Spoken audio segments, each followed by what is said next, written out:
Good afternoon. आज का हमारा जो टॉपिक है दैट इज़ हीट इंजिन्स।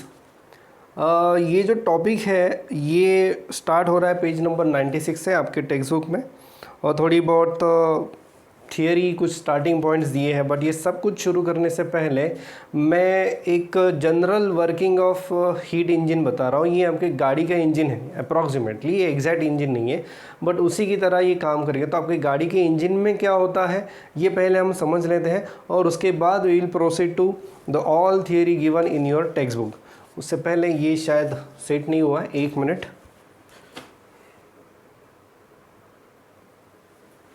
अब इस टॉपिक में हम क्या पढ़ने वाले हैं, we are going to study practical machines, यानी हीट इंजन, यानी आपके गाड़ी का इंजन या रेफ्रिजरेटर, इसको भी हम हीट इंजन कह सकते हैं। क्योंकि हीट इंजन बेसिकली ये जो हीट एनर्जी है और it is given, it does some work, और जो रिमेनिंग एनर्जी है वो सराउंडिंग में दी जाती है। सो यही एक कंसेप्ट है इसके पीछे, तो यही हम पढ़ने वाले हैं। शुरू करते इसके साथ। तो आपकी गाड़ी का जो इंजन होता है उसमें क्या होता है पहले वो देख लेते हैं। इस प्रोसेस को समझ लिया आपने तो ये भी आपको पूरा समझ में आ जाएगा। कुछ ने थ्योरेटिकल पॉइंट्स है वो आप इमीडिएटली समझ लोगे। पहले ये देख लेते हैं कि क्या होता है। ये एक व्हील है जो रोटेट होता रहता है, और ये व्हील जो है it is connected to your tyres of your vehicle. तो जब ये रोटेट होगा तो आपकी गाड़ी के टायर्स भी घूमेंगे बाय सम मैकेनिज्म। ये बहुत बड़ा मैकेनिज्म होता है, मैं बस एक सिंपल तरीके से आपको ये बता रहा हूँ। अब होता ये है कि जब आप गाड़ी को किक मारते हो या ऑटो स्टार्ट करते हो, सो सबसे पहले होता ये है कि ये जो पिस्टन है इसको ऊपर खींचा जाता है, सो दैट पेट्रोल और एयर मिक्सचर जो है ये अंदर सक किया जाएगा। उसके बाद आपने स्पार्क प्लग सुना होगा, तो with the help of spark plug, यहाँ पे एक स्पार्क प्लग रहेगा। With the help of this spark plug जब ये पेट्रोल एयर मिक्सचर अंदर आ जाएगा, अंदर आने के बाद ये फिर से कॉम्प्रेस हो जाएगा। ये कॉम्प्रेस हो गया, अब यहाँ से आपका हीट इंजन का जो साइकिल है वो शुरू होगा। जी, पहली प्रोसेस किस लिए थी? सबसे पहले तो पेट्रोल एयर को अंदर लाना था। तो पेट्रोल एयर, यहाँ पे पेट्रोल हो सकता है या डीजल हो सकता है या गैसोलीन हो सकता है, ये सारे नाम आपके बुक में मेंशन किए हैं उन्होंने। सो पेट्रोल प्लस एयर मिक्सचर को या फिर डीजल एयर मिक्सचर को या फिर गैसोलीन मिक्सचर को अंदर सक करना पड़ता है। इसलिए ये पिस्टन पहले ऊपर जाती है, ये ऊपर जाने की वजह से एक तरह से वैक्यूम क्रिएट होता है और उसकी वजह से पेट्रोल एयर मिक्सचर अंदर खींचा जाता है। अब वापस से ये पिस्टन नीचे आती है, because it is a round cycle, तो ये पिस्टन ऐसे ऊपर जाके फिर से नीचे जाएगी। जब ये नीचे आएगी तो ये पेट्रोल एयर मिक्सचर को कॉम्प्रेस करेगी। ये कॉम्प्रेस होने के बाद ये स्पार्क प्लग जो है it will create a spark, और ऑब्वियसली अगर स्पार्क क्रिएट होता है तो क्या होगा, ये पेट्रोल एयर मिक्सचर जो अंदर है दैट विल, मेरे ख्याल से वहाँ पे वो जल जाएगा यानी एक तरह से एक ब्लास्ट हो जाएगा, एक एक्सप्लोजन हो जाता है अंदर, और एक्सप्लोजन की वजह से बहुत ज़्यादा हीट एनर्जी वहाँ पे क्रिएट होती है। जब एक पर्टिकुलर टेम्परेचर अचीव होता है तो ये पेट्रोल और एयर गैस मिक्सचर जो है जलने के बाद उस एयर का टेम्परेचर बहुत ज़्यादा बढ़ जाता है और उसकी वजह से प्रेशर उस एयर का बढ़ जाता है, and because of that pressure अब ये पिस्टन ऊपर जाती है।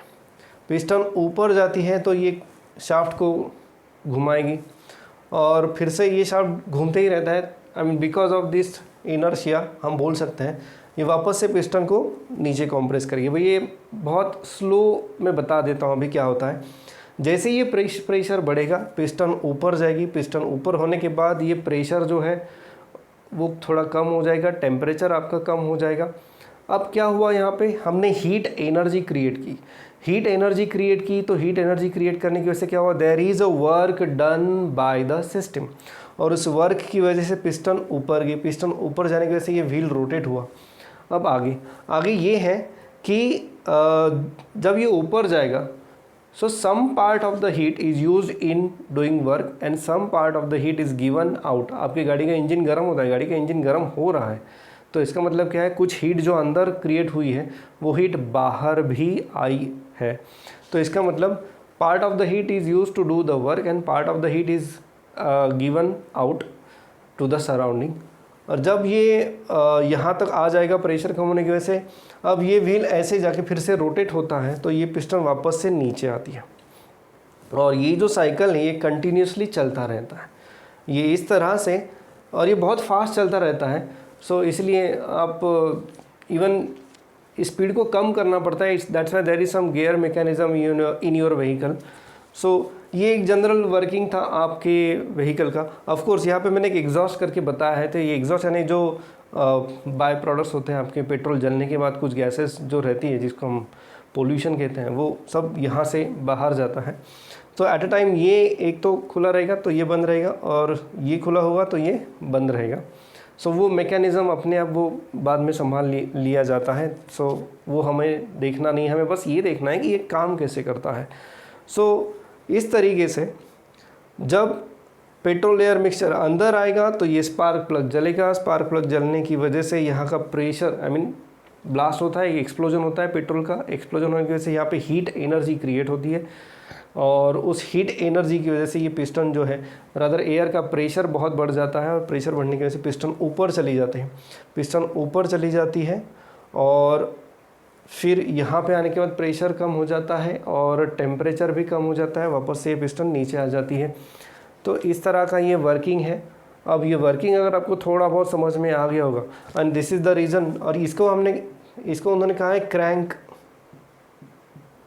शाफ्ट। एक तरीके का ये मैकेनिज़्म होता है, ये आपने पुरानी रेल में देखा होगा, जो इंजिन्स रहते तो उनको ऐसा एक शाफ्ट रहता है। सो ये आप बोल सकते हो कि that shaft is connected to the piston. So ये एक वर्किंग था एक हीट इंजन का। अब हम आगे बढ़ते हैं कि आपके बुक में कुछ नाम दिए हैं, वो नाम के मतलब क्या है वो पहले देख लेते हैं। रिजर्वायर एक नाम दिया है,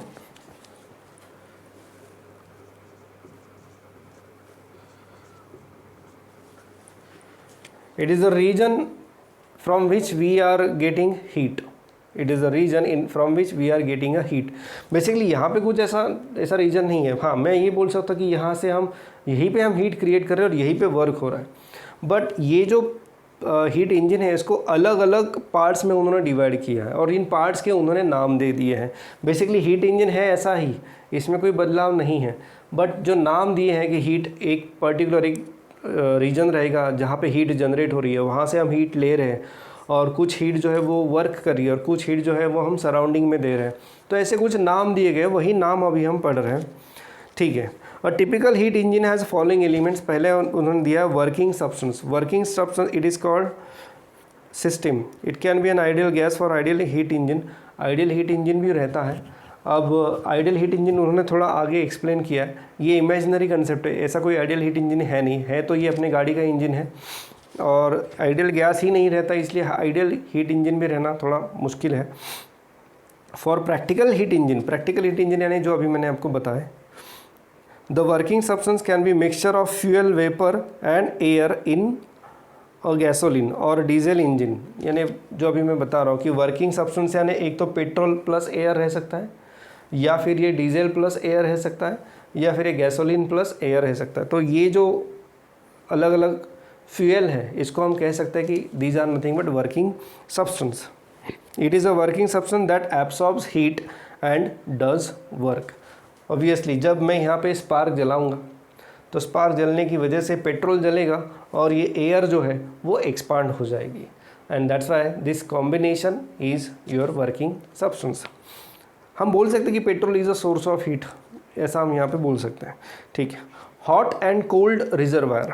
हॉट एंड कोल्ड रिजर्वायर यानी एक इंजन का पार्ट है जहाँ से हम हीट ले रहे हैं। ऑब्वियसली यहाँ पे ऐसा सेपरेटली मैं नहीं दिख सकता कि ये हॉट रिजर्वायर है और ये कोल्ड रिजर्वायर है, ऐसा मैं यहाँ पे दिखा नहीं सकता, बिकॉज यही बेसिक पार्ट है इंजन का। तो हॉट रिजर्वायर है, हम बोल सकते हैं कि यहीं पे आपकी हीट जनरेट हो रही है, तो इसी को हम हॉट रिजर्वायर बोल सकते हैं। The working substance interacts with the reservoirs. The hot reservoir is the source of heat. It is at relatively high temperature and it is capable of providing large amount of heat at constant higher temperature. It is also called as source. ठीक है, cold reservoir, अब ये cold reservoir क्या है? Cold reservoir ने कुछ भी नहीं, यहाँ पे आपने हीट बना दी है, हीट बनानी है, पिस्टन ऊपर गया है, पिस्टन नीचे आया है, सब हो गया। और जो अब होता ये है कि जितनी आप हीट बना रहे हो उतनी की उतनी पूरी हीट जो है वो वर्क में कभी भी कन्वर्ट नहीं होती। Some part of the heat is always lost to the surrounding. तो हीट कहाँ गई? जो बची हुई हीट है वर्क करने के बाद जो बची हुई हीट है वो कहाँ गई? सराउंडिंग में। तो ये जो सराउंडिंग है उसको हम यहाँ पे बोल सकते हैं कोल्ड रिजर्वायर। जो बची हुई हीट है जो वो जहाँ पे जाती है उसे कहते हैं cold reservoir. So in this case इसके आसपास का जो सराउंडिंग है उसे हम कहेंगे cold reservoir. Obviously cold reservoir का जो टेम्परेचर रहता है TC रहता है, और हॉट रिजर्वायर का जो टेम्परेचर रहेगा वो TH रहेगा। अच्छा, तो इसको नाम दे सकते हैं हम हॉट रिजर्वायर। सो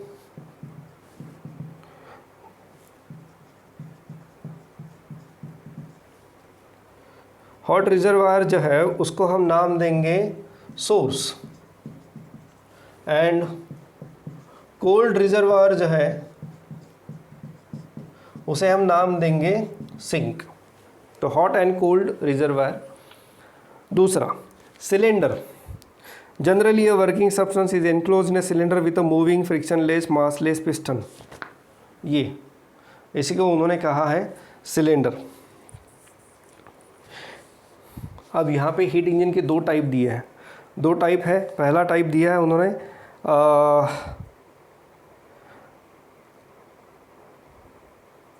इन एक्सटर्नल कंबशन इंजन। दो टाइप है, एक है एक्सटर्नल और दूसरा है इंटरनल।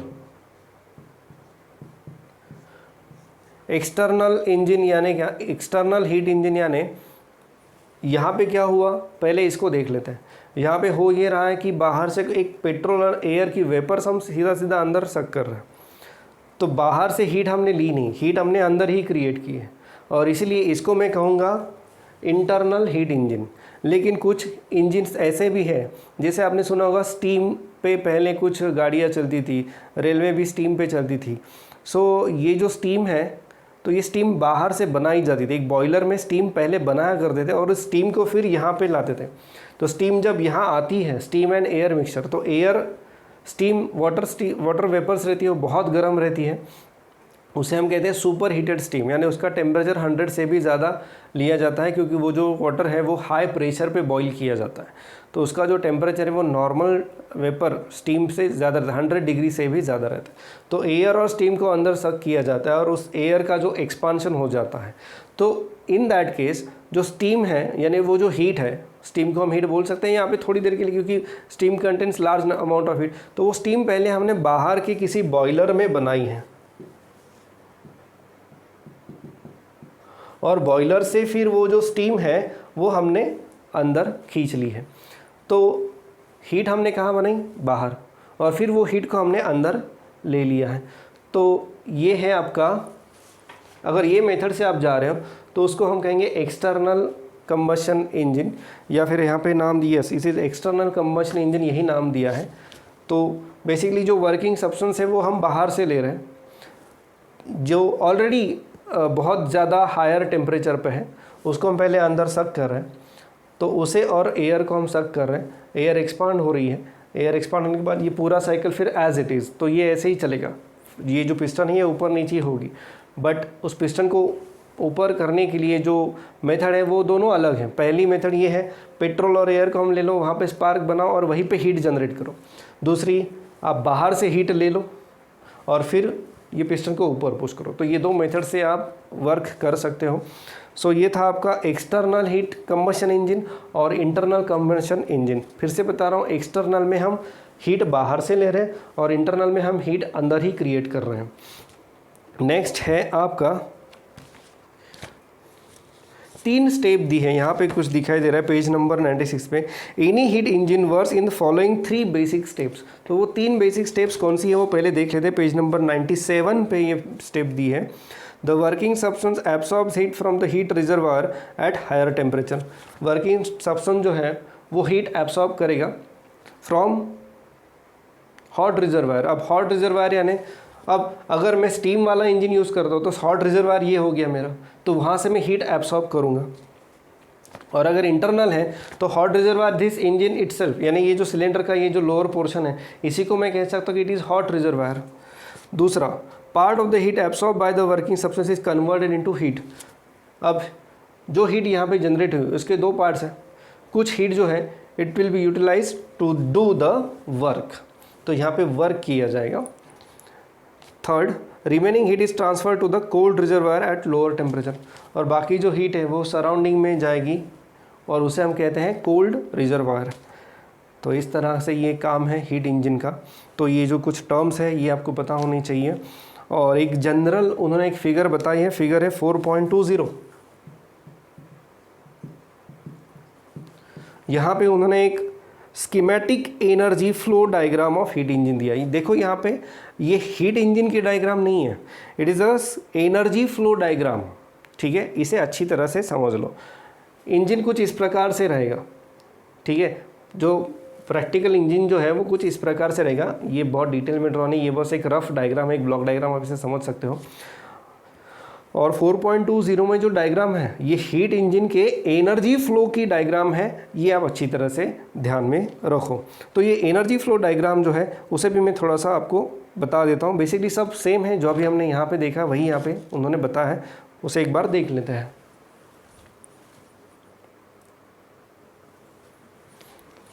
ये डायग्राम है आपके पेज नंबर 97 पे। ये डायग्राम हीट इंजन की डायग्राम नहीं है, ये एनर्जी फ्लो डायग्राम है हीट इंजन की। ठीक है, हीट इंजन ऐसा नहीं दिखेगा, जो मैंने पहले डायग्राम बताई थी वो उस तरह से हीट इंजन रहेगा। उसे हम कंबशन इंजन भी कह सकते हैं, जो एक्चुअली गाड़ियों में रहता है। ये है energy flow diagram of heat engine. यहाँ पे एक हॉट रिजर्वायर है, हॉट रिजर्वायर यानी it is a source of heat. ठीक है, अब यहाँ से ये टोटल हीट जो है वो आई क्यू एच, कितनी हीट आई क्यू एच, उसमें से part of the heat is used to do work, उसमें से part of the heat is used to do the work. ये इंजन वाला पार्ट ऐसा उन्होंने देखा कि इंजन में अब ये जो हीट है Q H, it will be divided into two parts, one will be used to do some work, और जो बाकी बची हीट है that will be given to the cold reservoir, यानी हम यहाँ पे बोल सकते हैं सराउंडिंग। ठीक है, तो cold reservoir which is at temperature T C, hot reservoir is at temperature T H, QH is the total heat taken from the hot reservoir and QC is the heat given to the sink। ये है आपका source और इसे हम कहते हैं sink. तो ये नाम है हॉट रिजर्वायर को हम सोर्स कह सकते हैं यहाँ पे इन दिस केस, क्योंकि आगे वाले पार्ट में ये उल्टा भी होने वाला है थोड़ा सा, जब हम रेफ्रिजरेटर पढ़ेंगे। ये हम बात कर रहे हैं सिर्फ हीट इंजन की, हमें रेफ्रिजरेटर भी पढ़ना है। तो in this case source is hot reservoir and sink is cold reservoir at temperature T C. ठीक है, सो अब मैं बोल सकता हूँ कि जो वर्क है is nothing but Q H minus Q C, क्योंकि टोटल हीट हमने कितनी ली क्यू एच, उसमें से क्यू सी हीट जो है यानी इतनी एनर्जी जो है वो सराउंडिंग में दे दी, टोटल एनर्जी हमें इतनी मिली, उसमें से इतनी एनर्जी क्यू सी एनर्जी जो है हमने सराउंडिंग को दे दी, तो वर्क कितना होगा, obviously it will be Q H minus Q C. अब मुझे अगर इफ़िशियंसी इसकी निकालनी है, इस जो ये जो इंजन है इसकी मुझे अगर इफ़िशियंसी निकालनी है, इफ़िशियंसी हमें पता है it is nothing but output upon input. So output ये है मेरा वर्क और इनपुट है Q H. So efficiency symbol is eta, so efficiency is nothing but work W upon Q H, efficiency is nothing but W upon Q H, output upon input. W is Q H minus Q C upon Q H, and that's why I can write this as 1 minus QC by QH. This is efficiency और ये दिया है उन्होंने equation 4.25 में। और आपको यहाँ पे ये ऐसा मैग्नीट्यूड वाला सिंबल दिखाई दे रहा है, मैग्नीट्यूड इसलिए क्योंकि हीट जो अंदर ली है हमने QH that is positive heat, और जो हीट बाहर दी है वो है निगेटिव हीट। बट वो पॉजिटिव निगेटिव हमें यहाँ देखना नहीं है, हमें बस ये देखना है कि कितनी हीट हमने ली है और कितनी हीट हमने बाहर दे दी है। तो साइन कन्वेंशन यहाँ अप्लाई नहीं करने, तो इसलिए दोनों जो है वो मॉड साइन में है, यानी सिर्फ हमें मैग्नीट्यूड कंसिडर करनी है, साइन कंसिडर करनी नहीं है, ये यहाँ पे उनको कहना है। In simple words, efficiency of heat engine is a fraction of heat absorbed that is converted into work। ये डेफिनेशन दी है पेज नंबर 97 पे, मार्क कर लो। 97 पे सेकेंड लास्ट पैराग्राफ का लास्ट पोर्शन जो है उसमें आपको ये दिखाई देगी ये डेफिनेशन। आगे बढ़ते हैं, आगे उन्होंने एक हीट इंजन का साइकिल बताया है, उसको हम थोड़ा सा देख लेते हैं फटाफट।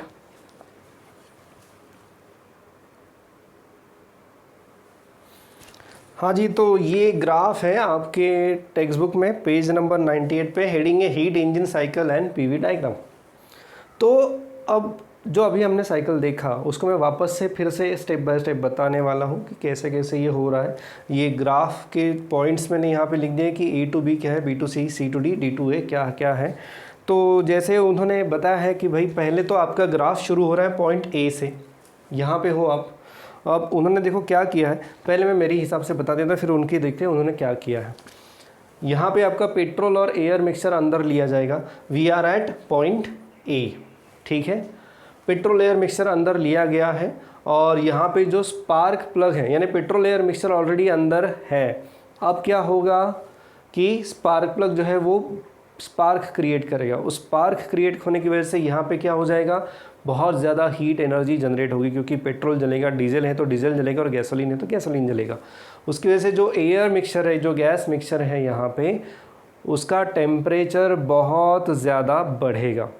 ये जो प्रोसेस है फ्रॉम A to B, अब देखो टेम्परेचर बहुत ज़्यादा बढ़ने से P directly proportional to temperature, ये प्रोसेस यहाँ पे हो रही है, यानी यहाँ पे वॉल्यूम आपका कांस्टेंट है, प्रेशर बहुत ज़्यादा बढ़ रहा है due to increase in temperature, आपका वॉल्यूम यहाँ पे कांस्टेंट है। तो बस प्रेशर बढ़ रहा है, इसलिए जो ग्राफ है वो A to B जा रहा है, ये स्ट्रेट अपवर्ड जा रहा है। ध्यान दो यहाँ पे, ये जो है ये प्रेशर एक्सिस है और ये जो है ये वॉल्यूम एक्सिस है, ये पीवी डायग्राम है। तो आप देख सकते हो कि कांस्टेंट वॉल्यूम है when the stage is from A to B, तो वॉल्यूम आपको कांस्टेंट है, बस प्रेशर बढ़ रहा है, ठीक है। तो प्रेशर बहुत बढ़ गया है, now that pressure is sufficient to lift the piston, और इसके कारण होगा ये कि अब वॉल्यूम कांस्टेंट नहीं रहेगा, प्रेशर इतना बढ़ चुका है कि वो पिस्टन को ऊपर उठा सकता है। तो ये पिस्टन जो है वो अब ऊपर जाएगी, this is denoted by graph B to C। तो आप देख सकते हो there is increase in volume, volume पहले इतना था, अब वॉल्यूम यहाँ, यानी यहाँ से यहाँ तक आपका वॉल्यूम इंक्रीज हुआ है, तो वॉल्यूम बढ़ गया है। सो यहाँ पे कुछ वर्क हुआ है, तो यहाँ पे हमने हीट एनर्जी बना ली, हीट एनर्जी बना ली। अब ये हीट एनर्जी में से कुछ पार्ट जो है that is utilized to do the work, ठीक है। बाकी हीट एनर्जी कहाँ गई, तो चलो सिर्फ B to C का ही डिस्कशन करते हैं। तो यहाँ पे हमारा वर्क हुआ है, वॉल्यूम बढ़ गया है। अब वॉल्यूम बढ़ने के बाद अभी भी मेरी पिस्टन यहीं पे है, वर्क हो गया है, वर्क होने के बाद अब जो बची कुची हीट जो है that is given to the surrounding, yes heat is given to the sink, उसे हम कोल्ड रिजर्वायर भी कह सकते हैं। So heat is given to the sink, और ये दिखा है from the graph C to D। देखो यहाँ पे C तक आ गया, आपके गैस का एक्सपांशन हो गया है, ठीक है, गैस का एक्सपांशन हो गया है, C तक आप आ गए हो, यानी यहाँ तक आ गए। अब C to D क्या, पिस्टन यहीं पे है, पिस्टन यहाँ पे बेसिकली बहुत कम समय के लिए लगे, क्योंकि ये ऑपरेशन जो है वो बहुत ही फास्ट चलता है, इसलिए बस ये कुछ स्टेजेस में मैं बता रहा हूँ ताकि साइकिल कम्प्लीटली समझ में आ जाए। तो यहाँ पे पिस्टन है अभी भी, और यहाँ पे हो क्या गया है कि वॉल्यूम आपका बढ़ गया है, तो प्रेशर आपका कम हो जाएगा, और जो बची हुई जो एनर्जी है, हीट एनर्जी जो है that is given to the surrounding cold reservoir को, ये एनर्जी जो है वो दी जाती है। अब होता ही है कि प्रेशर डिक्रीज़ हो गया है, सो अगेन ये जो पिस्टन है वो वापस से नीचे आ जाती है। प्रेशर डिक्रीज़ हुआ है क्योंकि हीट जो है हमने कुछ हीट जो है वो वर्क में यूटिलाइज़ की है और कुछ हीट जो है वो हमने सराउंडिंग को दे दी है। तो इसी कारण अब टेम्परेचर आपका कम हो जाएगा और टेम्परेचर कम होने की वजह से ये प्रेशर भी यहाँ पे कम हो रहा है। प्रेशर कम होने की वजह से ये जो पिस्टन है वो वापस से नीचे आ जाएगी। तो ये जो पोर्शन है पिस्टन, यानी ये जो ग्राफ है ये C/D है। यहाँ पे फिर से बता रहा हूँ, वर्क हो चुका है, वर्क यहीं पे हो गया है B/C में। यहाँ पे जो बाकी जो हीट एनर्जी है वो हमने सराउंडिंग को दे दी है। सराउंडिंग को हीट एनर्जी देने की वजह से अंदर का टेम्परेचर कम हो जाएगा और इसी कारण अंदर का प्रेशर भी आपका कम हो जाएगा और इसीलिए पिस्टन वापस से इस गैस को कंप्रेस करेगी। अब देखो यहाँ पे, तो गैस को आप कंप्रेस कर रहे हो यानी आप इसकी बात कर रहे हो D/A। देखो यहाँ पे इतना वॉल्यूम था D पे। अब फिर से एक बार बता देता हूँ, C/D में C/D जब आप जा रहे हो तो भी वॉल्यूम कांस्टेंट था और इसीलिए मैंने क्या किया है, B/C और C/D दोनों सेम पोजीशन पे दिखा है क्योंकि यहाँ पे वॉल्यूम जो है आपका अभी यहाँ पे कांस्टेंट था। तो C/D में जब ट्रांसफ़र हुआ है तो there is no change in volume, तो that's why it is again a vertical straight line C/D। अब प्रेशर कम हो गया है तो प्रेशर कम होने की वजह से वापस से आपका जो वॉल्यूम है वो कम हो जाएगा। ये जो पिस्टन है वो नीचे आ जाएगी, यानी D/A ग्राफ मैं यहाँ पे बता रहा हूँ। D/A क्या हो रहा है, अभी एरो देखो, ये एरो इस तरह से है, इधर जा रहा है एरो। सो आपका वॉल्यूम जो है वो वापस से डिक्रीज़ हो रहा है। So you are again coming back to the position A। ये है explanation for the PV diagram of heat engine. तो इस प्रकार से ये हीट इंजन काम करता है। और ये जो अब यहाँ पे आप देख सकते हो कि ये एक साइकिल कंप्लीट कर रहा है। ये साइकिल वाला एक न्यूमेरिकल भी हमने लास्ट वाले क्लास में देख लिया था। तो उसमें हमने देखा था कि अगर आपका साइकिल कौन सा, ये क्लॉकवाइज साइकिल है, तो क्लॉकवाइज साइकिल है सो यहाँ पे आपका जो वर्क जो है दैट शुड बी पॉजिटिव। तो yes, and work should be positive क्योंकि गाड़ी आगे नहीं बढ़ेगी अगर आपका वर्क हुआ ही नहीं है तो। सो अब और एक चीज़, कितना वर्क हुआ, so work done is nothing but the area of this loop. ये जो लूप बना है, ये जो साइकिल बना है, इसके अंदर जो एरिया उसने इनक्लोज किया है that enclose area gives work done by that particular heat engine. So ये था एक डिस्कशन। यहाँ पे उन्होंने बहुत कुछ बताया है, डिस्कशन किया है पेज नंबर 98 पे। सो इसे आपको पढ़ना है, जो मैंने अभी बताया वही यहाँ पे उन्होंने दिया है, but you must go through it क्योंकि ये बहुत ही इम्पॉर्टेंट है। कुछ और इम्पॉर्टेंट पॉइंट है कि मुझे देखने दो।